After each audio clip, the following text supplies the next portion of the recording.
gilets jaunes vont-ils rester dans la case apolitique? Alors que la mobilisation se poursuit, le Parti communiste, le Rassemblement national leur font un appel du pied et souhaitent les voir inscrits sur leur liste pour les élections européennes de mai. Mais pas sûr qu'ils se laissent séduire. C'est pour l'instant l'idée d'une liste citoyenne indépendante qui a l'avantage. Margot Baudard, c'est ce que vous avez pu constater sur ce rond-point de Montargis dans le Loiret.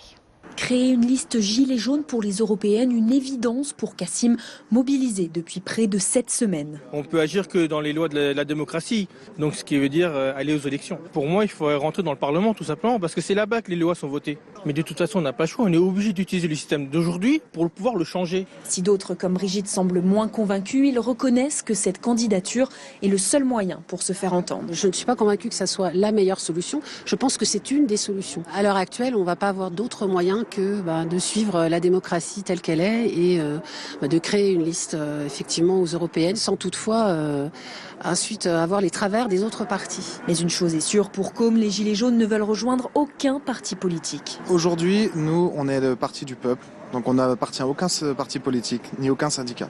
Donc on ferme formellement la porte à tout parti politique. Une coordination nationale est déjà lancée pour sonder tous les Gilets jaunes sur les modalités d'une candidature aux élections européennes.